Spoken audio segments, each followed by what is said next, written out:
Alors, j'aimerais vraiment remercier chaque personne d'être là ce soir en présence de Andrew Shaw. Et oui, nous sommes en présence de Julie. Oui, ok. Je rends grâce à Dieu pour ce temps d'édification qu'on va avoir. Ce soir, nous allons avoir une réunion où est-ce qu'on aura le pasteur Andrew Shaw qui va témoigner. Évidemment avec Julie Bokovi qui va lui poser des questions, qui le connaît déjà quand même assez pour faire sortir les points assez croustillants. Et vu que c'est son invité, elle savait pourquoi elle avait invité, elle savait c'était quoi les points qui pourraient vraiment édifier vraiment toutes les personnes qui vont écouter cette émission ce soir. Donc, avec vous, Julie Bokovi et notre invité de ce soir, le pasteur Andrew Shaw.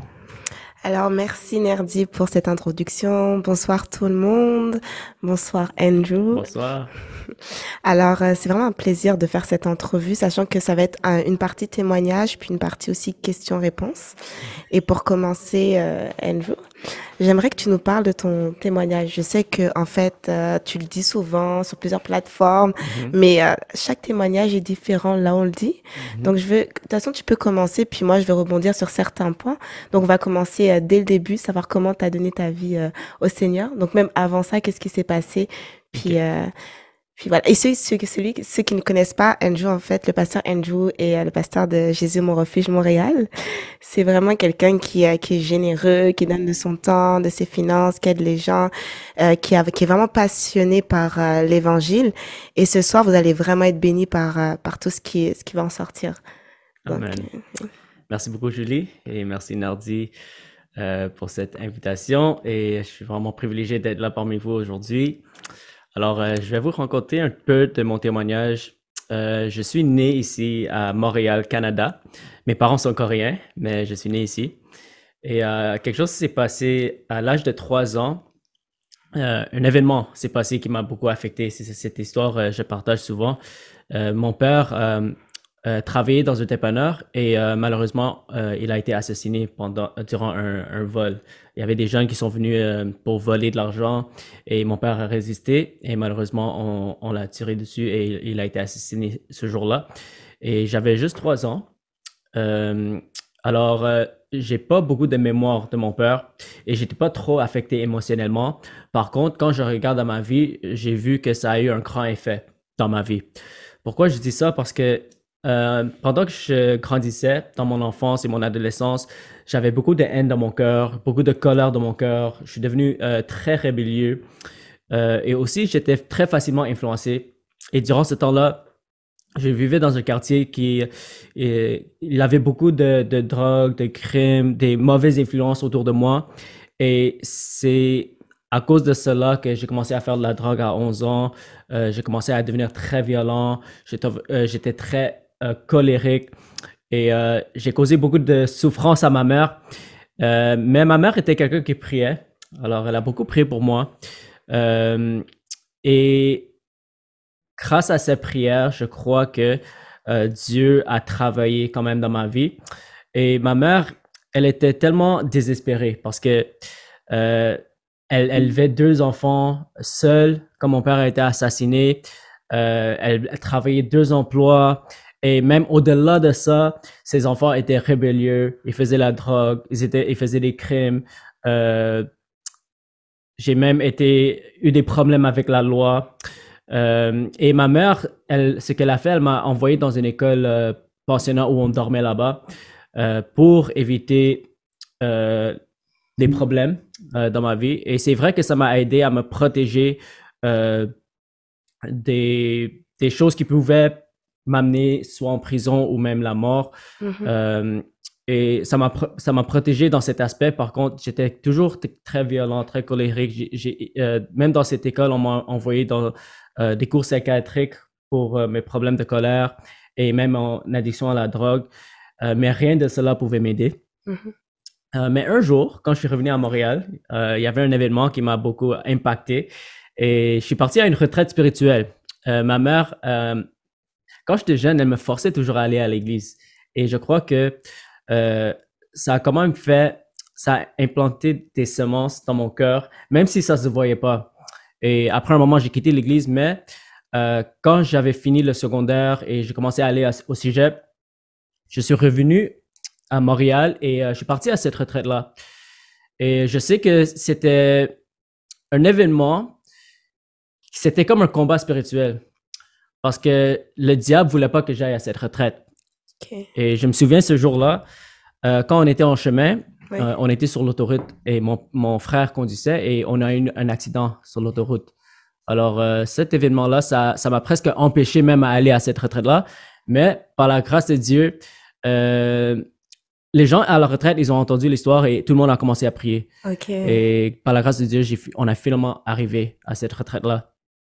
Et quand je suis arrivé à cette retraite, c'est là où j'ai eu une expérience avec Dieu. D'accord. Et en cours, mais je vais dire ça très vite, mais j'étais toujours quelqu'un de très orgueilleux, très colérique, et je voulais rien décevoir de l'Église, et même des personnes de l'Église. Je méprisais les gens de l'Église. Je me disais que j'étais trop cool pour les gens de l'Église, et je pensais que j'étais meilleur qu'eux, je voulais pas être ami avec eux. Et le premier jour, je voyais les gens de l'Église, les jeunes, en train de prier, et même en train de pleurer. Et moi, j'étais assis en arrière sur un canapé. Et je me disais, je vais jamais faire quelque chose comme ça, tu vois, parce que je me voyais jamais me mettre dans une position d'humilité comme ça. Mais le lendemain, j'ai eu une expérience qui m'a transformé, qui m'a vraiment impacté. Et la seule façon que je peux expliquer cette expérience, c'est que j'ai vraiment senti la présence de Dieu. Et c'était vraiment un amour que j'ai senti, un amour d'un père. Et c'est comme si Dieu s'est révélé à moi comme mon Père céleste. Même si j'avais jamais vraiment un père biologique, Dieu m'a fait expérimenter un amour que même un père biologique pouvait pas me donner. Et après cette expérience, je me suis mis à terre et j'ai commencé à pleurer. Et j'ai commencé à être comme les autres que je moquais. Et depuis ce jour-là, je savais que Dieu était vrai. D'accord. Et voilà. Ok. Désolé. Et en fait, juste pour voir avec le temps, donc j'imagine que ça, c'était en 2009, si je me trompe pas, quand tu as donné ta vie au Seigneur? Ouais. En fait, oui, c'était en 2009 que j'ai donné ma vie au Seigneur.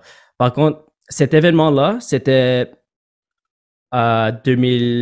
environ 2007, je pense. D'accord, donc on voit c'est comme une histoire de processus, puis on s'imagine que, ok, en 2007, ok, il y a eu cette histoire, 2009, tu as été sérieux, tu as donné ta vie au Seigneur, mais on se dit que on sait très bien que la marche avec Jésus, il y a des hauts et des bas. Est-ce que tu as rencontré en fait des obstacles dans ton cheminement? Oui, bien sûr. Beaucoup d'obstacles dans mon cheminement. En fait, après cette expérience-là, ma vie a pas vraiment changé. Okay. C'était plus... Depuis ce jour, je savais que Dieu était vrai. Et c'était comme si mes yeux spirituels étaient ouverts. Okay.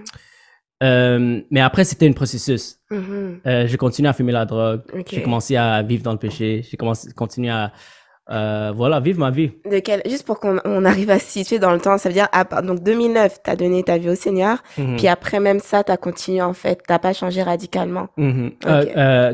2007. 2007. Oui, et après, en 2009, okay. C'est là où j'ai vraiment pris la décision de donner ma vie à Jésus. Okay. Et je peux dire que ce jour-là, j'ai été né de nouveau parce que j'ai vraiment compris l'Évangile. Okay. C'est comme si après ma première expérience, mes yeux spirituels étaient ouverts, tu vois, parce que la Bible nous dit que l'ennemi aveugle les gens de ce monde.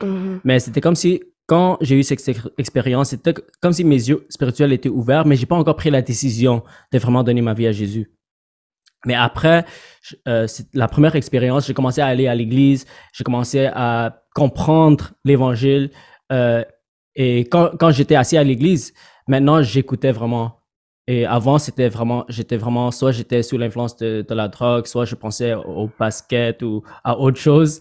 Mais après cette expérience-là, chaque fois que j'étais à l'église, je comprenais les messages et c'est comme si les paroles entraient dans mon esprit.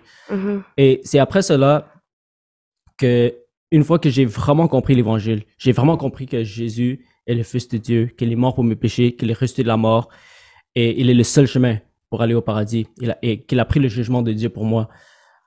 C'est là où j'ai parlé à Dieu durant un temps de louange.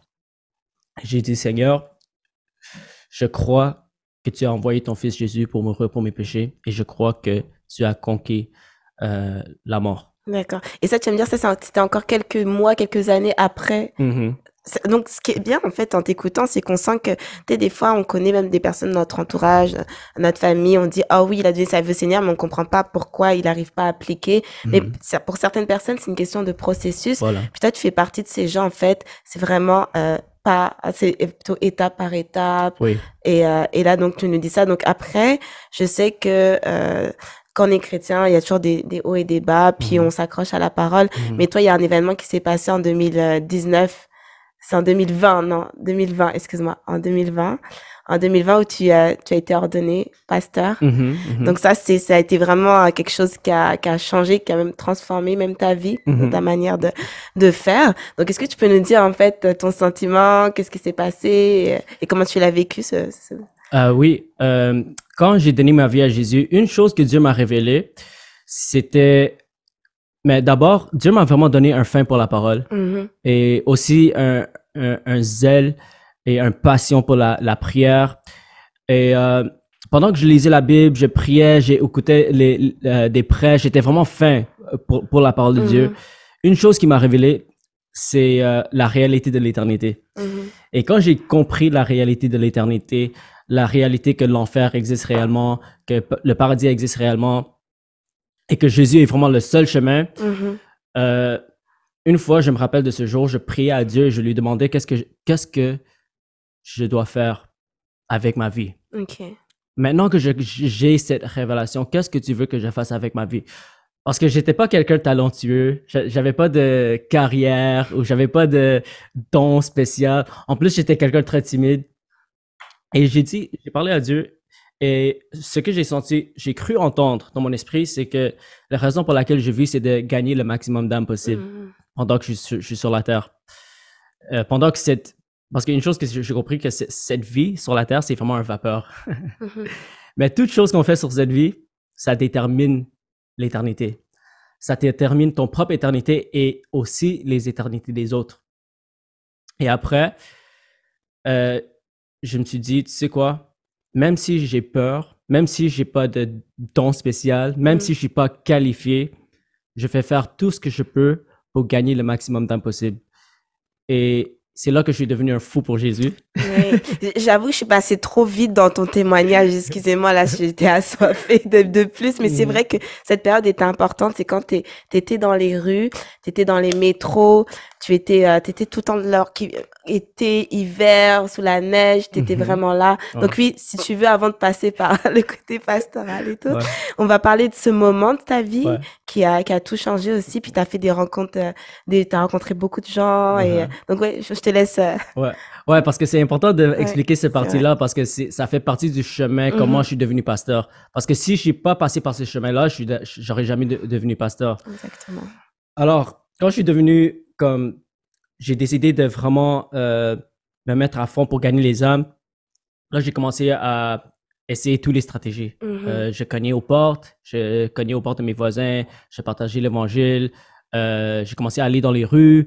J'ai donné des pamphlets, j'ai prié pour les malades et une stratégie que c'était vraiment difficile pour moi, c'était prêcher l'évangile en plein air à haute voix. Et ça, c'était quelque chose que j'ai vu dans la Bible et j'ai aussi vu dans les hommes de Dieu dans le passé que je lisais dans leur histoire, comme par exemple les John Wesley, les Charles Finney, les généraux de Dieu, on peut dire. Et ils m'ont beaucoup inspiré, mais j'avais tellement peur. Et ça m'a pris du temps quand même de le faire. Mais après, je pourrais dire, après deux ans après que j'avais le désir de le faire, j'ai finalement décidé d'aller au centre-ville. Et en plus, j'étais seul parce que je connaissais pas d'autres personnes qui faisaient ça. Et j'ai commencé je suis parti je suis monté sur une plateforme où il y avait un statut en plein centre-ville et j'ai commencé à prêcher l'évangile à haute voix. Et j'étais tellement stressé avant que j'ai parlé, mais dès que j'ai parlé, c'était comme si le Saint-Esprit a pris tout le contrôle. Et par la grâce de Dieu, ce jour-là, la première fois que je l'ai fait, il y a 2 personnes qui ont confessé Jésus-Christ comme leur Seigneur Sauveur personnel. Et ça m'a beaucoup encouragé. Et le plus que j'évangélisais, le plus que je voyais les âmes gagner, j'ai commencé des cellules et même il y avait d'autres personnes qui commençaient à me joindre. Et une autre stratégie que j'ai utilisée, j'ai commencé à aller dans les hôpitaux pour prier pour les malades. Parce qu'une chose que j'ai compris dans la Bible, c'est écrit que les signes accompagneront tous ceux qui auront cru. Alors, ça veut dire que tous ceux qui croient en Jésus, les signes vont accompagner les croyants. Pas les gens qui sont spéciaux, pas les gens qui sont loin, pas les gens qui sont apôtres, prophètes, évangélistes, mais tous ceux qui auront cru. Et Jésus lui-même, il a dit, tous ceux qui croient en moi vont faire les mêmes choses que moi et même plus grands parce que je vais au Père. Et quand j'ai compris cette révélation, je me suis dit, c'est quoi, je suis qualifié. Même si j'ai pas de don spécial, même si j'ai pas un appel, une onction spéciale, la Bible dit les signes accompagneront tous ceux qui auront cru. Et c'est quoi ces signes? Ils vont parler en langue, ils vont chasser les démons, ils vont boire le poison et ça va pas leur affecter, ils vont prendre les serpents et ça va rien leur faire, ils vont imposer leurs mains sur les malades et les malades seront guéris. Et un jour, je me suis dit, tu sais quoi, il y a plein de malades dans les hôpitaux et même dans les salles d'urgence. Si j'ai la capacité de prier pour les malades et leur guérir par la puissance de Dieu, pourquoi ne pas aller directement dans les hôpitaux? Et j'ai décidé d'aller directement à l'hôpital et j'ai commencé à avoir des miracles par la grâce de Dieu. Les gens ont été guéris et petit à petit, il y avait plus de gens qui commençaient à me joindre. Et c'était vraiment avec ce groupe-là que j'ai commencé le ministère. Et ça, c'était avant que j'étais ordonné. On était un groupe de jeunes vraiment passionnés pour Jésus et passionnés pour l'Évangile. On allait dans les rues, on prêchait l'Évangile, on allait avec même les micros prêcher l'Évangile, on passait des pamphlets, on allait porte à porte, on allait dans les hôpitaux, on priait pour les malades chaque semaine et Dieu a commencé à nous utiliser par la grâce de Dieu. Et c'est vraiment avec ce groupe-là que j'ai commencé le ministère. Et par la grâce de Dieu, j'ai eu l'opportunité de rencontrer le pasteur Semayas. Et peut-être pour ceux qui ne connaissent pas le pasteur Semayas, c'est le pasteur de Jésus, mon refuge à Paris. C'est le fondateur de l'église. Et lui, il est très bien connu à travers pour l'évangélisation de rue, l'évangélisation dans les métros. Et moi, je le suivais juste sur les réseaux et j'aurais jamais cru qu'un jour, j'allais même le rencontrer. Mais par la grâce de Dieu, j'ai rencontré des amis. Peut-être certaines parmi vous connaissent, il y a Charlène, c'est un grand évangéliste, Charlène, il est aussi à Montréal. Il y a aussi Pasteur Tali. Pasteur Tali, elle n'était pas pasteur dans le temps, mais maintenant elle est pasteur à Guadeloupe. C'est des gens que j'ai rencontrés quand ils sont venus à Montréal et je me suis connecté avec eux. Et c'est eux qui m'ont connecté avec le pasteur Semayas. Parce que quand pasteur Semayas venait à Montréal, il avait besoin d'un logement et moi, je faisais le Airbnb durant ce temps-là et j'ai pu lui donner l'Airbnb gratuit durant sa mission ici à Montréal. Et c'est comme ça que je l'ai rencontré. Et pour moi, c'était vraiment une grâce, un rêve. C'est juste quelqu'un que je suivais qui m'inspirait. Et Dieu m'a connecté à lui et c'est comme ça que Pasteur Semayas, il m'a parlé, on a parlé et par la grâce de Dieu, il m'a ordonné pasteur pendant qu'il était là à Montréal. Et voilà, c'est ça un peu le parcours, comment je suis devenu pasteur et maintenant je suis pasteur à Jésus mon refuge Montréal à temps plein. Wow, c'est vraiment quel parcours et c'est vraiment très inspirant en fait. Parce qu'on se dit, surtout quand on voit le début de ton témoignage, de toi qui te moquais en fait des gens qui étaient en train d'adorer le Seigneur, qui cherchaient Dieu, mais toi tu es devenu un passionné, quelqu'un qui était en feu, qui est toujours en feu, qui est assoiffé, puis tu t'arrêtes pas là parce que oui, ok, tu es pasteur, tu as ton église, mais c'est qu'à chaque fois tu as des projets, tu as des initiatives pour gagner un maximum d'âmes. Et donc je veux très rapidement qu'on va survoler en fait ces deux projets en fait qui m'ont vraiment interpellé. Le premier, c'est tu fais l'épicerie, oui, c'est l'épicerie gratuite. Tu donnes l'épicerie gratuite, tu as fait une annonce sur les réseaux sociaux, même dans un quartier, le quartier là où ton père est décédé, tu as collé en fait des affiches pour offrir $50 d'épicerie à une famille. Donc, tu peux nous dire un peu plus de ça, puis de cette expérience? Oui, c'est ça. Alors, comme tu as mentionné, récemment, on a commencé un nouveau projet. Et ce qu'on a décidé de faire, c'est de créer des flyers, des pamphlets Et sur le pamphlet, on écrit si vous voulez des épiceries, on donne les épiceries gratuites jusqu'à $50. Et juste appelle ce numéro. Et j'ai mis mon numéro et mon courriel. Et je suis parti dans le quartier où mon père a été assassiné parce que c'est un quartier qui est quand même pauvre. Les gens ont des besoins. Et j'ai mis des flyers partout dans ce quartier-là. Et par la grâce de Dieu, dans mon église, on a des gens qui sont généreux, qui donnent les offrandes pour l'œuvre du ministère. Alors, c'est comme ça qu'on a pu aider beaucoup de familles. J'ai eu plusieurs personnes qui avaient besoin d'aide. Et ce qui était spécial avec ça, c'est que c'est pas... la plupart d'eux, c'était pas des croyants. C'est des musulmans, des non-croyants, certaines athées même, les gens qui ne croient pas en Dieu, qui m'appellent. Et comme ça, on peut démontrer l'amour de Dieu par les actions. Parce que ce que j'ai compris, c'est que si on veut avoir accès à les non-croyants, à ceux qui ne connaissent pas Jésus, il faut avoir des ministères d'accès. Il faut avoir une raison pour être en relation avec eux et pour démontrer l'amour de Dieu. Et à travers ce ministère-là, on a eu accès à plusieurs maisons. On a commencé des études bibliques. Même avec les musulmans, on a rencontré plusieurs familles musulmanes qui ont pu entendre l'Évangile. Et on donne aussi des Bibles. Et ce qu'on a découvert, c'est une stratégie qui est très efficace pour trouver des gens non-croyants et pour avoir accès à cette communauté-là pour amener l'Évangile. Puis en plus, tu as deux stratégies aussi pour l'épicerie. Tu m'en avais parlé.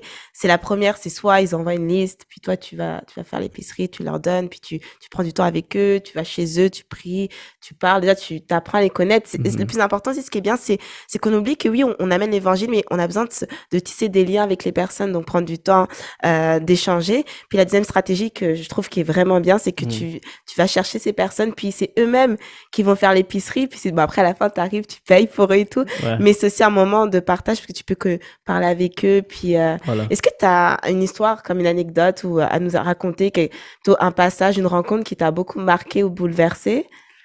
Ouais, je sais pas si c'est correct si je partage ça parce qu'il y a une fois que tu es venu avec moi. Et ça, c'était quand même spécial. Ouais. Parce que, en fait, c'était quelqu'un qui m'a appelé et la maison de la personne, c'était juste en face du dépanneur où mon père a été assassiné. Et c'était quand même très spécial parce que j'ai pu leur partager mon témoignage et eux, ils étaient déjà au courant de l'histoire parce que c'est une histoire que tout le monde est au courant de cette histoire-là. Et après, quand j'ai dit, ouais, c'était mon père, ils étaient tellement choqués. Et c'était une famille musulmane. Et on a vu que ça a vraiment touché cette famille-là et on a pu aider ces familles avec les épiceries et la femme a commencé à pleurer même quand on a prié pour eux et on est toujours en contact avec eux et même demain, on va aller leur donner les cadeaux pour leurs enfants parce qu'ils ont besoin des cadeaux pour Noël pour leurs enfants. Alors, on est toujours en contact avec eux. Alors, ça, c'est une des histoires qui m'a quand même impacté. Puis, tu finis pas là-dessus, c'est que oui, tu donnes les épiceries. Il y a les épiceries, tout ça, c'est gratuit. Mais aussi, tu as une autre stratégie aussi pour toucher. Là, c'est plus, on va dire, les croyants, mais les personnes qui sont dans les débuts, en fait, avec le Seigneur, c'est que tu offres, en fait, des Bibles gratuites. Donc, ça veut dire que tu vas chez les gens, livraison à domicile, toc, livre. C'est ça, la Bible. Ensuite, tu parles avec eux, tu pries pour eux. Donc, je te laisse un peu parler de ces stratégies que tu as amenées. Ouais, alors on a commencé une nouvelle stratégie et c'est très efficace et même vous pouvez l'essayer et je peux vous dire que ça va fonctionner. C'est une idée que mon frère Stéphane Rémy m'a donnée. Je ne sais pas si il y a certains parmi vous sûrement qui le connaissent. Lui, il a commencé ce ministère et juste pour partager brièvement un témoignage, lui, il est bon dans le marketing. Alors, il a commencé à publier des affiches où c'est écrit Bible gratuite et livraison gratuite. Et les gens qui demandent les Bibles, il va chez eux. Et lui, il y a juste peut-être 2 mois, il a rencontré une famille qui étaient tellement soif pour le Seigneur. Et je ne peux pas tout raconter, mais toutes ces familles-là ont été baptisées et ils ont tous donné leur vie à Jésus-Christ. Alors, ça, c'était un témoignage très puissant et ça m'a beaucoup inspiré. Et Moi, je l'appelle Général Stéphane Rémy, Général. Lui, il m'a donné l'idée de mettre les publications de Bible gratuites sur Marketplace. Marketplace, je ne sais pas c'est quoi en français. Mais sur Facebook, il y a quelque chose qui s'appelle Marketplace où vous pouvez vendre et acheter des choses. Et ce que j'ai fait, j'ai pris une photo des Bibles que j'ai reçues par Gideon, parce que Gideon est un ministère qui donne les Bibles gratuites. J'ai pris une photo de les Bibles et j'ai écrit en gros lettres Bible gratuite et livraison gratuite. Et quand j'ai publié ça, j'étais tellement surpris. Dans 1 heure, j'ai eu 13 demandes. Dans une journée, j'ai eu plus de 50 demandes pour les Bibles gratuites. Et j'ai même fermé la publication parce que j'avais trop de demandes. Et c'est vraiment les gens qui veulent des Bibles. Et quand on rencontre les gens, on voit que c'est pas des gens qui sont forcément nés de nouveau, parce que la plupart des gens qui sont nés de nouveau, ils pourront avoir accès à des Bibles. Mais c'est que les gens, ils voient si on voit quelque chose gratuit sur l'internet, ils vont vouloir l'avoir. Tu vois?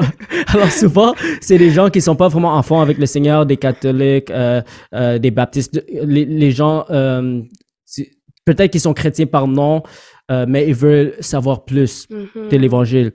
Et un jour, on est parti faire les livraisons de Bible toute la journée. Et dans une journée, on a rencontré peut-être 12 personnes. Il y avait comme à peu près 12 familles. Et il y a juste pour partager un témoignage, il y a une personne que j'ai rencontrée à travers cette stratégie-là où j'ai pu commencer une étude biblique. Et le but, c'est de commencer une étude biblique chez eux avec leurs amis et leur famille. C'est pas de l'inviter à notre église ou à notre étude biblique, mais c'est d'amener l'évangile dans leur maison et on les encourage à inviter leurs proches, leurs amis, leur famille et après on les coach à amener la lumière et la parole de Dieu à leur famille et c'est comme ça que l'évangile peut se multiplier. Mais c'est vraiment intéressant ce que tu partages. Puis il y a aussi je sais que je pose des questions, mais je voulais aussi témoigner de ce que tu es en train de faire. C'est que c'est vrai que nous, en fait, quand on a l'habitude de toucher la Bible, de lire la Bible parce qu'on aime la parole, mais il y a des personnes, en fait, quand tu leur donnais la Bible, tu voyais que c'était comme de l'or que tu leur donnais, comme je me souviens de cette fille, parce que j'ai eu la chance à un moment de participer à ça, cette fille qui est venue, qui nous a pris dans les bras et qui commençait à pleurer parce elle disait que la première personne qui avait offert une Bible, c'était son père, mais nous on connaît pas le passé, mais on sait qu'il y a quelque chose de fort, puis là nous on était comme les deuxièmes personnes, et elle nous a pris dans les bras, puis elle pleurait, mais on se dit waouh. Parce qu'on se dit, mais des fois, c'est des choses que peut-être certaines personnes négligent, mais offrir une Bible, en fait, ça change des vies, ça transforme des vies. Puis voilà, c'est ça. La parole de Dieu nous dit que la parole est plus, ou la connaissance ou la sagesse de Dieu est plus précieux que l'argent et l'or. Et c'est vraiment vrai. Il n'y a rien de plus de valeur que la parole de Dieu. Et en plus, c'est gratuit. Et c'est gratuit. Mais ça qui est bon à dire, parce que tu dis qu'il y a beaucoup de personnes aussi qui font des offrandes pour aider, en fait, ton ministère. Puis aussi, oui, c'est les billes, mais c'est ton temps parce que tu prends ta voiture. Puis les gens n'habitent pas forcément dans le même secteur. Il y a des gens qui habitent très, très loin. Même une fois, tu as fait 1h30 de trajet pour aller déposer une bille. Mais c'est vraiment c'est vraiment que t'es inspiré, puis tu vois pas, en fait, l'argent. Toi, tu vas, tu sens que les âmes ont soif et tu te déplaces. Donc, ouais, ça c'était une expérience. C'était il y a quelques jours. Quelqu'un qui vit à 1h30 de chez moi avait besoin d'une Bible. Alors, je suis décidé d'aller et j'étais seul. Mais quand je suis arrivé là-bas, j'étais vraiment content parce que la personne que j'ai rencontrée, il avait besoin de guérison. Et quand j'ai demandé est-ce que je peux prier pour toi, il a dit oui, j'ai mal au dos. J'ai prié pour lui et il a été guéri à 100%. Et il était vraiment content. Et il me demandait que si j'étais un guérisseur. Et j'ai dit non, c'est Jésus qui guérit parce que les signes accompagnent tous ceux qui auront cru. Et je lui ai donné plusieurs Bibles parce qu'il a dit qu'il y avait plusieurs personnes qui voulaient des Bibles. Alors pour moi, ça vaut la peine de faire ce trajet-là pour amener l'évangile et la guérison à cette personne-là. Donc, même quand tu écoutes, tu vois l'importance, en fait, d'obéir en fait, à la voix de Dieu, d'obéir que quand Dieu nous amène quelque part, nous donne une vision, nous amène à faire des choses pour lui, c'est pas seulement pour nous, c'est qu'on voit qu'on a vraiment un impact, en fait, pour les personnes qu'on côtoie. Comme tu dis, cet homme, parce que tu as passé une Bible, il a reçu la guérison parce que Dieu t'a utilisé. Mhm. Donc, si on se dit qu'on est désobéissant, bah, cette personne n'aurait pas la guérison, puis même n'aurait pas accès à cette Bible, même si on sait qu'il y a plein de moyens pour avoir une Bible. Mais si Dieu nous dit de faire quelque chose, c'est qu'il y a une raison. Donc, quand on t'écoute, on se dit, mais il faut absolument comme obéir. Même Mhm. si on sait que si on n'obéit pas, Dieu va prendre quelqu'un d'autre. Mais le fait, on se dit que c'est quand même, c'est un privilège, en fait, de servir. Moi, j'aime bien dire, papa, on sert le Père et tout. Puis, Mhm. on se laisse utiliser, puis on voit, en fait, de nos propres yeux, sa puissance à travers nous. Donc, Amen. ouais. Amen. Oui, Dieu nous surprend chaque fois qu'on obéit. Parfois, Dieu nous demande de faire des choses et on ne sait pas pourquoi, on n'a pas envie de le faire. Notre chair nous dit absolument non. Mais quand on meurt à nous-mêmes, on meurt à la chair et on obéit, c'est comme si Dieu honore ça et il récompense ça. Et souvent, on voit des grands miracles, des grands témoignages. Alors, c'est pour ça que c'est important d'obéir, même si notre chair ne veut pas. Oui, exactement. Donc là, on a fait un peu le tour de ton témoignage, de tes activités, mais je sais qu'il y a plus, il y a toujours plus. Avec le pasteur Andrew, il y a toujours plus en fait. Il s'arrête jamais quelque part parce qu'il est vraiment assoiffé. C'est un homme qui est vraiment assoiffé. Mm. Donc là, on va passer aux questions-réponses. Donc n'hésitez pas si vous avez des questions à poser au pasteur. Je sais pas comment, Nerdy, je sais pas, c'est toi qui Question. va guider cette partie. Oui, en fait, compte, je suis content de voir tous ceux qui sont présents actuellement. Je vais pas nommer vos noms, mais pour ceux qui sont actuellement présents, c'est possible pour vous de poser des questions, autant si vous voulez renchérir sur certains points qui ont été mentionnés, que peut-être il y a des choses qui n'ont pas été mentionnées justement, ou est-ce que vous voulez en savoir plus. En fait, compte, ce qu'on peut voir, c'est que Andrew Shaw est un homme du terrain. C'est un pasteur, mais tout ce qu'il a raconté, vous voyez que c'est en dehors des quatre murs. Donc, c'est quelqu'un qui est actif sur le terrain. De par ce profil que Dieu nous fait grâce d'avoir ce soir, les questions que vous pouvez poser, donc, j'allais dire levez vos mains, mais oui, vous pouvez le faire actuellement sur Zoom. Je vois qu'il y a une première question avec Medad Ernest. Alors, Medad, est-ce que tu peux... en fait, compte, ton micro est démuté. Alors, on t'écoute, Medad. Oui, Andrew Cho. Est-ce que premièrement, tu es né où? Tu viens d'où? Mes parents sont coréens, mais je suis né ici à Montréal. Ok, super, super. En passant, Mitch Barthélemy te salue. Ah, ok. Salut, Mitch. Ouais, ouais, j'étais avec lui. Ah, ok, courageux. Ouais, c'est ça. Mais écoute, alors, je veux savoir, qu'est-ce que tu entrevois par rapport, pour les prochaines, on va dire 5 ans, par rapport à la manière dont tu vois l'Église fonctionner, que tu vois le corps de Christ fonctionner?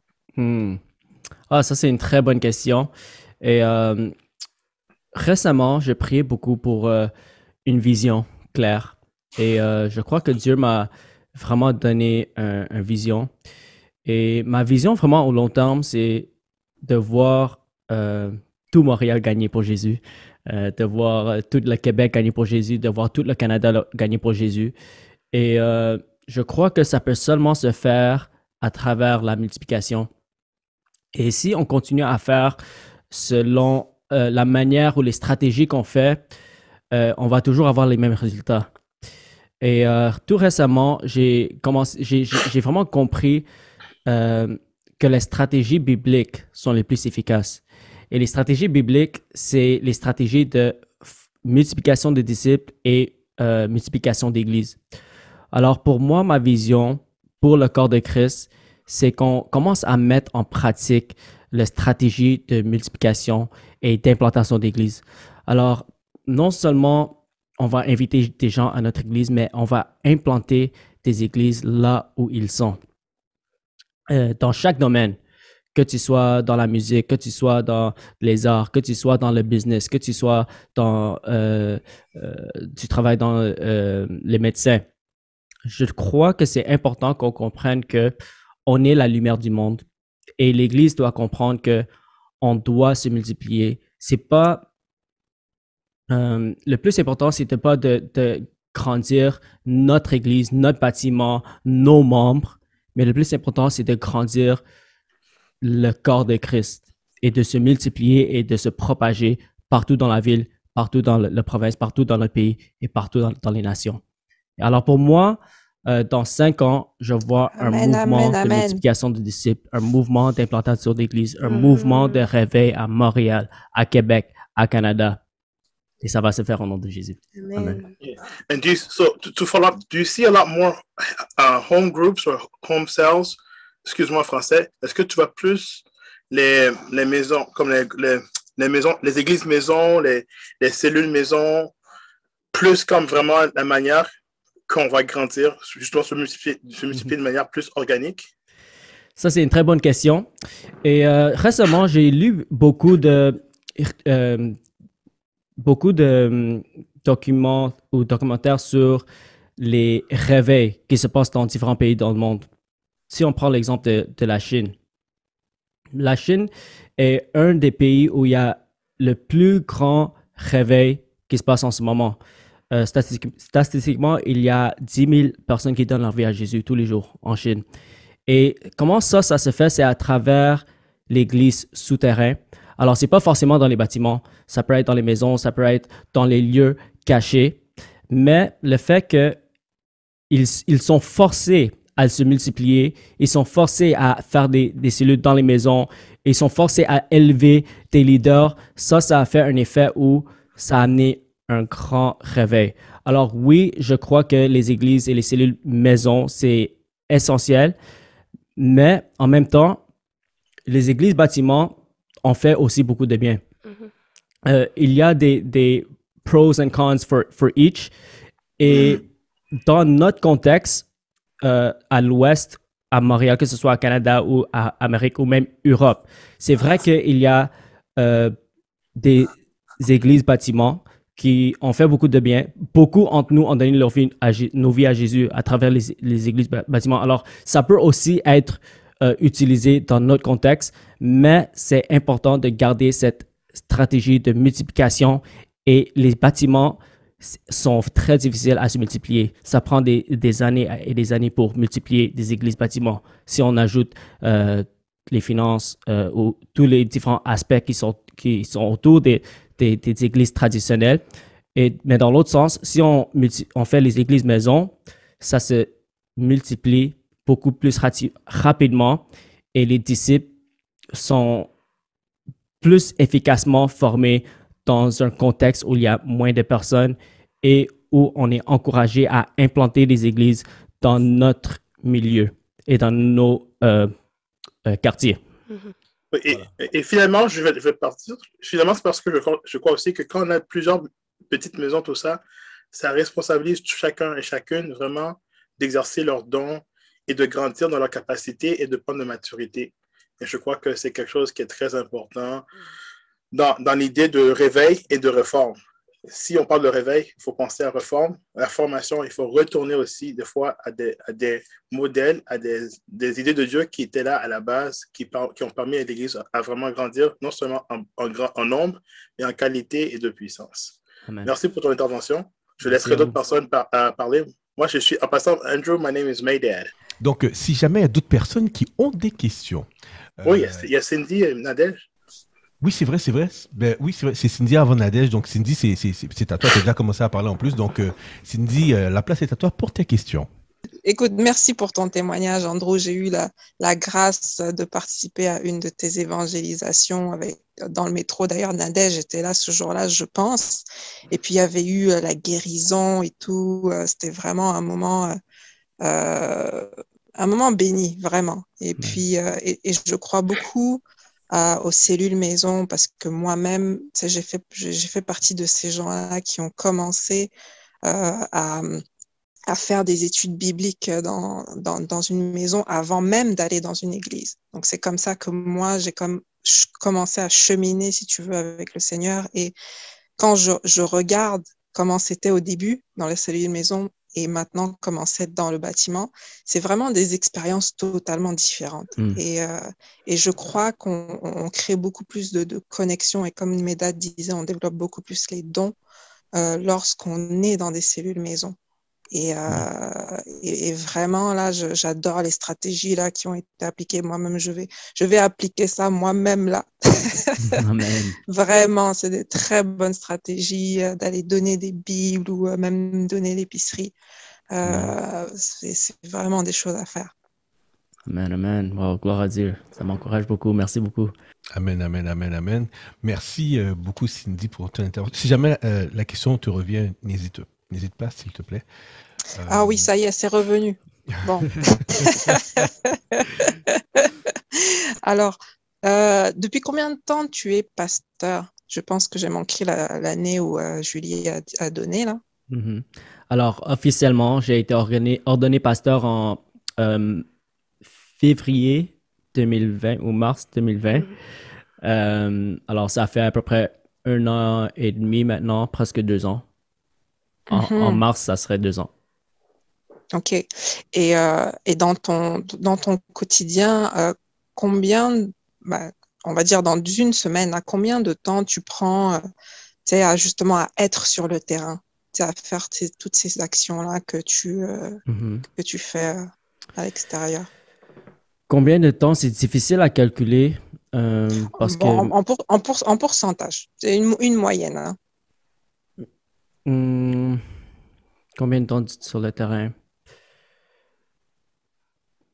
Parce que en fait, d'après ce que j'entends, c'est que tu es souvent porté par l'esprit aussi, là. Donc, ça se peut que des fois, ce soit comme 80% de ton temps, comme ça peut être 20% de ton temps dans une semaine.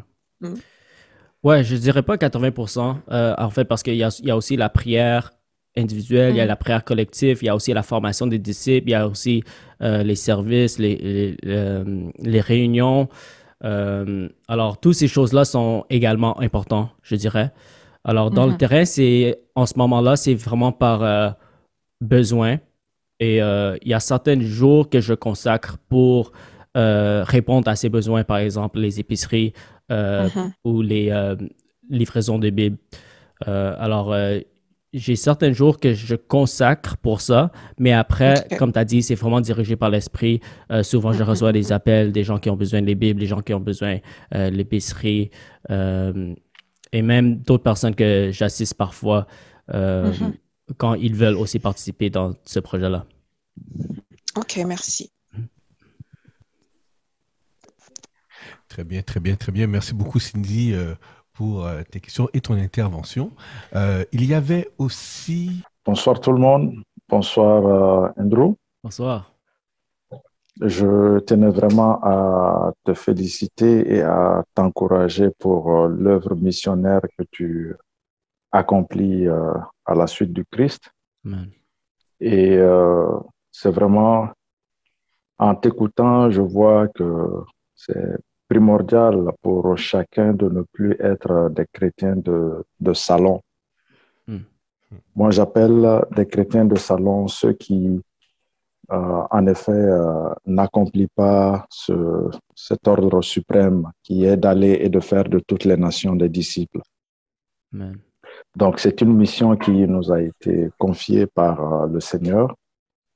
Et je vois que tu l'accomplis pleinement de différentes façons. Et en donnant aussi l'exemple de Stéphane, j'ai vu aussi que tu ne suis pas une ligne bien toute tracée. L'Esprit Saint te montre des exemples et tu les empruntes aussi. Et ça te réussit très bien. Amen. Donc, c'est quelque chose qu'il faudrait continuer dans ce sens. Ton audace aussi de te jeter à l'eau, c'est quelque chose de merveilleux. Amen. Tu as parlé que ta première fois, tu es allé sur une estrade et tu as commencé à le faire. Tu avais la peur, mais l'Esprit Saint a pris le contrôle et 2 personnes ont donné leur vie. C'est ce qui nous pousse à ne pas être des chrétiens de salon. Amen. Se dire, je ne compte pas sur mes propres forces, mais c'est l'Esprit du Seigneur qui agit à travers moi. Donc, ça nous pousse à sortir et aussi à faire des choses pour le Seigneur. Je me joins à toi par rapport à un point que tu as souligné et je pense que ce sera une urgence ou quelque chose qui est en train de se planifier beaucoup plus avec certains pasteurs et autres. Tu as parlé du réveil dans chaque famille, du réveil au Québec, au Canada. Je pense qu'il y a un mouvement qui a déjà pris le train par rapport à cela. Ce serait bien que les jeunes sortent aussi, qu'ils se joignent à toi ou qu'ils se joignent à qui de droit pour intercéder pour ce réveil. Amen. Parce que moi, je prends toujours l'exemple de Anne qui a jeûné et prié pendant 60 ans. Et à la suite de ça, Dieu a permis à son fils de venir pour racheter chacun de nous. C'est par l'intercession, moi je le pense toujours comme ça, c'est par l'intercession pendant 60 ans d'une femme qui a perdu son mari depuis quel âge et qui a consacré toute sa vie à jeûner et à intercéder pour la venue du Seigneur. Donc, nous également, étant conscients de cela, que ce Québec a besoin de Christ, que chacun de nous également, on doit languir après tout cela. Donc, unissons-nous et également provoquons ce réveil par des veillées de prière, par des journées de jeûne, par des temps de récollection, de louanges, ainsi de suite. Et je pense que tu porteras bien ce flambeau ainsi que plusieurs personnes. Amen. Amen, amen. Je t'encourage vraiment dans ce sens. Que Dieu te bénisse. Amen. Merci beaucoup. Que Dieu vous bénisse. Amen. Amen, amen, amen. Actually, Merci sorry, beaucoup, just quickly, Andrew. So there's a second live campaign, a deuxième vie campaign. If you haven't heard about it, I think you would really, really be wonderful to be part of it. It's along the same lines, and I think it's a good thing, way for us to all button together. So if I can get your information, I would love to share it with you. Yes, I believe it's with Evangelist Jethro. Yeah, with Jethro, that's right. Yes, so I did have a meeting with him, and I'm sure we will be working together in that project. Awesome. Merci beaucoup, Medad. Effectivement, deuxième vie, c'est quelque chose qu'on aura bientôt plus d'informations qu'on pourra partager là-dessus. Merci beaucoup, Medad, de l'avoir mentionné. Il y a Nadège qui est de retour. Est-ce que ton micro fonctionne? Quel spot! Oh là là là là. Je pense que oui, là, on m'entend. Vous m'entendez? Oui, on t'entend. Super. Salut tout le monde. Salut. Salut Andrew, content de te revoir et puis en tout cas de te parler. Et vraiment, tout d'abord, je bénis le Seigneur pour ta vie et déjà même pour cette plateforme qui permet, en tout cas à nous, à certaines personnes qui ne connaissaient pas, de prendre connaissance de ce que le Seigneur peut faire au travers de la vie de quelqu'un lorsqu'il se dispose. Okay. Donc, mon intervention va plus se porter sur cet aspect-là. Je me souviens en tout cas pour la première fois que j'ai eu en tout cas à te rencontrer, de quand tu disais tu allais vraiment dans les régions pour partager la parole. Moi, c'est quelque chose déjà qui m'avait beaucoup touché, beaucoup impacté. Et je me disais, waouh, c'est possible. C'est possible. Et après, dans les métros, dans les rues, quoi encore, dans les porte-à-porte, où j'ai moi-même été vraiment challengée. Et vraiment voir maintenant les projets que tu mènes par rapport au fait de partager vraiment les épiceries, d'aller faire plutôt les épiceries et d'aller porter les Bibles et tout. Par rapport à ce point-là, c'est genre pour les personnes qui seraient intéressées, comment est-ce qu'ils pourraient comme contribuer? Parce que je crois, en reprenant la question de Cindy tantôt, à savoir mais comment est-ce que tu gères ton temps? Quel est vraiment ce temps que tu alloues à cela? Et je crois que c'est vraiment un travail à temps plein. Mais pour des personnes, pour des jeunes aussi qui ont soif, mais en même temps, comme toi-même, tu sais, lorsqu'on a commencé avec les évangélisations et tout, pour les personnes qui se joignaient, qui étaient quand même réticents, mais qui avaient le cœur pour. ben pour ces personnes-là qui voulaient quand même participer, ne serait-ce aussi aller donner une Bible à quelqu'un pour bon, pas pour se sentir, mais pour se dire, ah, moi aussi, ma vie a servi, j'ai pu impacter la vie de quelqu'un. Comment est-ce qu'il pourrait comme le faire? Genre, comment est-ce qu'il pourrait comme rentrer en contact avec toi pour pouvoir aussi mener ce genre d'action? Parce que je le crois, ben, comme tu l'as souligné aussi tantôt, désolée, j'ai l'impression que je parle beaucoup. Comme tu l'as souligné aussi tantôt avec Stéphane, les idées données par rapport aux Bibles et tout, ben, je me dis que forcément, c'est pas juste par rapport à ton église, mais pour d'autres églises, pour d'autres personnes, pour d'autres chrétiens ou disciples qui voudraient comme contribuer à cela, que ce soit monétairement ou matériellement, déjà, ça serait comment? Et concrètement, pour être rejoint aussi, sûrement par toi, pour aller aider ou déposer les épiceries, ben, comment est-ce qu'il peut faire? Et je crois que ça te déchargerait aussi d'une certaine manière. Comment former ce groupe, ce clan? Je ne sais pas si ma question est assez claire, mais voilà. Oui, je crois que c'est clair. Merci beaucoup pour la question, Sœur Nadège. Et ça me fait plaisir d'écouter ta voix. Ça fait trop longtemps. Et je me souviens de l'œuvre de l'évangélisation qu'on faisait ensemble bien avant que j'étais ordonné pasteur. Et je me rappelle de ce feu et ce zèle que tu avais qui m'a beaucoup inspiré. Alors, ça me fait plaisir vraiment encore de t'écouter encore. Et merci encore pour cette question-là. C'est vrai que c'est un travail. Et ça, on ne refuse pas de l'aide, que ce soit financière, que ce soit le temps, que ce soit même participer à donner des Bibles et donner des épiceries. Alors, si vous voulez participer, soit vous pouvez prendre les idées que j'ai partagées et le faire vous-même, que ce soit voilà, si vous avez les moyens, bien sûr, offrir les épiceries, donner des Bibles. Et si vous-même, vous offrez des Bibles gratuites sur Marketplace, c'est sûr à 100% que vous allez avoir des demandes aussi. Alors, vous aussi, vous êtes capable de le faire vous-même. Sinon, si vous voulez aussi participer avec nous, ça me ferait plaisir aussi. Si vous voulez, par exemple, un peu de formation, comment faire, comment aborder des conversations spirituelles, comment commencer des groupes dans les maisons. Ça, c'est des choses qu'on est passionné à non seulement faire nous-mêmes, mais aussi apprendre aux autres comment le faire efficacement. Et on est tous en apprentissage. Alors, si vous voulez, vous pouvez me contacter sur n'importe quel réseau, que ce soit sur Instagram, Facebook, YouTube, courriel. Mon nom, c'est Andrew Cho, A-N-D-R-E-W, espace Cho, C-H-O. Alors, si vous cherchez sur les réseaux, vous pouvez me trouver et je suis très accessible. Alors, sentez-vous libre de me contacter. Si vous voulez contribuer à l'œuvre, on a notre courriel, c'est jesusmonrefugemontréal@gmail.com. Alors, je ne sais pas si ça a répondu à ta question, ma sœur. Parfaitement.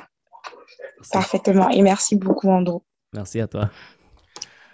Amen, amen, amen. Merci beaucoup pour toutes ces questions. Il y aurait de l'espace encore pour une dernière question. Donc, je ne sais pas si une dernière personne qui a une question qui est dans son cœur, mais qui hésitait à poser sa question, est-ce qu'il y a une dernière personne qui aimerait poser la question avant qu'on clôture? Et je pense que... Non, très bien. Donc, j'ai bien aimé cette question. L'une des raisons pour laquelle, je parle de la question de Nadège et toutes les questions qui ont été mentionnées, qui est de autant comment participer, Andrew, comment ou faire la même chose ou simplement participer. Maintenant, dis-moi si pour toi, c'est quelque chose de convenable. Quelqu'un peut se dire, moi, je suis inspiré par ce que tu fais et je veux dupliquer. Donc, la personne elle-même, elle commence à aller sur Marketplace et prendre en fait, la peine de mettre des annonces pour donner des Bibles gratuites. Si la personne veut aller faire du porte-à-porte ou aller faire différentes choses, elle peut le faire seule, singulièrement, guidée par le Saint-Esprit. Mhm. Mais là où est-ce que quelqu'un se dit que j'ai pas nécessairement le temps pour cela, pour l'instant du moins, maintenant, et que la personne se dit, j'aimerais quand même investir. Mhm. Investir dans la vie des personnes qui, eux, le font. Mhm. Comme ça, au moins, même si je n'y vais pas, Dieu, en quelque part, voit en fait compte que j'ai semé dans ce terrain-là. J'ai semé pour que, si moi, j'ai à cœur que les gens reçoivent des Bibles, mais même si je n'y vais pas nécessairement, j'ai quand même un peu participé dans cette œuvre où est-ce que j'investis pour que les Bibles soient achetées, pour que les épiceries puissent être achetées et tout. Est-ce que c'est possible pour quelqu'un de faire cela? Oui, bien sûr, c'est possible. Nous, pour le moment, on prend les offrandes à notre courriel jésus-refuge-montréal@gmail.com et ça sera la méthode la plus simple si vous avez à cœur de contribuer pour cette œuvre. Amen, amen, amen. Merci beaucoup, beaucoup. Donc, vraiment, c'était le pasteur Andrew Shaw et Julie Bokovi qui a été vraiment celle qui a pris le temps de l'interviewer, de lui poser des questions et d'écouter son témoignage ce soir. On a été vraiment bénis de par la présence de Dieu qui nous a fait grâce vraiment de faire ressortir toutes ces choses et je pense que c'est appointé dans le temps. Parce que pour les choses qui s'en viennent, les gens auront envie de faire de quoi, mais ils ne sauront pas comment ou quoi faire. Et avec quelqu'un qui est déjà sur le terrain, qui fait déjà certaines choses, qui a déjà posé la question à Dieu, Seigneur Dieu, qu'est-ce que je dois faire et qui a déjà été inspiré de plusieurs manières différentes de faire. Là, maintenant, tu deviens, par la grâce de Dieu, cette inspiration pour d'autres personnes qui vont chercher à savoir comment aussi impacter ou comment aller justement sur le terrain. Donc vraiment, sois béni, Andrew Shaw. Et merci beaucoup, Julie Bokovi, d'avoir invité le pasteur Andrew Shaw pour ce soir, pour ce temps d'édification. Donc, voilà tout. Nerdy, est-ce que c'est possible de dire un mot encore? Oui, vas-y. Ben, juste pour rebondir sur ce que tu viens de dire, je sais, Andrew, que ton temps est compté, c'est clair, mais s'il serait possible qu'un autre mardi qu'on puisse t'avoir, justement, comme le disait bien Nerdy, ben, il y a quelqu'un déjà qui est sur le terrain, qui a une certaine expérience. Si on pouvait comme jouir de cette expérience-là encore par un moment de partage comme ce soir pour pouvoir vraiment tirer quelques petites astuces et tout. Parce que oui, si on veut participer de manière monétaire ou matériellement, ça peut se faire. Mais en même temps, si on a à cœur comme de se regrouper aussi, de faire quelque chose, oui, il y a les projets qui sont déjà mis en place, mais les astuces aussi qui vont avec pour pouvoir savoir comment parler aux gens, quels sont les points à aborder et tout. Je pense que tu as grandement cette expérience, si on peut dire maintenant. Et si on peut jouir de cela, ça serait vraiment formidable. Donc, c'est plus une requête que je dirais en tout cas. C'est vraiment comme un Nerdy de voir efficace, de voir si on pourrait avoir un autre moment comme celui-ci vraiment très bénissant pour pouvoir, comment dire, partager ensemble ces expériences-là. Ça serait vraiment formidable. Donc, en tout cas, Andrew, Julie, Nerdy, on verra bien, par la grâce de Dieu. Soyez bénis. Amen. Bon, ben c'est pour ce qui est bon, l'invitation est lancée, voilà. Amen. Mais vraiment, c'est selon tes disponibilités, selon aussi les disponibilités de Julie et selon ce que Dieu va nous faire grâce. Parce que oui, je pense que ce serait bien. Il y a Stéphane qui est venu déjà avec 8 mardi où est-ce que il a fait, je pense, il a donné le cours que vous donniez qui est le cours sur le discipolat et tout et ça a été fort bénissant. Mais là, c'était vraiment en mode, je dirais pas court nécessairement, mais oui, il vient, il donne les enseignements et tout, puis c'était fort intéressant. Maintenant, il y a aussi le partage de l'expérience qui est légèrement différent qu'un enseignement. Et ce serait aussi intéressant, vraiment intéressant même, d'avoir cela. Donc, ce sera discuté hors ligne, mais pour ce soir, on va clôturer tout simplement. Okay. Et je rends grâce à Dieu vraiment pour tout ça. Andrew, est-ce que ce serait possible pour toi de clôturer ce moment par cette prière, que la semence, que les gens qui devaient être bénis, les gens qui devaient recevoir de quoi, autant ceux qui sont présents maintenant, mais ceux qui vont écouter aussi par la suite ce témoignage-là, pour que ces personnes puissent pleinement recevoir et soient vraiment touchées par le Saint-Esprit, afin que ce ne soient pas des personnes qui font juste écouter et qui oublient demain, mais que ce soit des personnes qui écoutent et que demain, que ce soit leur tour d'y aller. Amen. Amen. Amen. Je te laisse prier. Père, je te remercie, Seigneur, pour cette grâce, pour ce privilège de partager les expériences et ta parole avec ton peuple. Je prie, Seigneur, pour chaque personne qui écoute et qui vont écouter dans le futur, Seigneur, que tu utilises ce temps-là pour toucher les cœurs et aussi les pousser à l'obéissance, les pousser à sortir hors de leur zone de confort, Seigneur, et que les semences qui sont mises dans les cœurs de chaque personne portent du fruit dans leur vie, Seigneur. Ouvre les portes pour eux, Seigneur, pour être une lumière dans leur environnement, dans leur famille, dans leur travail, dans leur cercle d'influence, Seigneur. Et je prie, Seigneur, que tout ce qu'on a partagé, Seigneur, soit semé profondément dans les cœurs et que ça apporte du fruit dans leur vie. Au nom puissant de Jésus-Christ. Merci, Seigneur. Amen. Amen, amen, amen, amen. Soyez bénis, soyez bénis. Merci beaucoup pour tout. Merci d'avoir été là ce soir. Vraiment tout le monde. Je n'aimerais pas le nom de tout le monde, mais vraiment merci d'avoir été présent. Soyez bénis, bénis, bénis. Et à la semaine prochaine.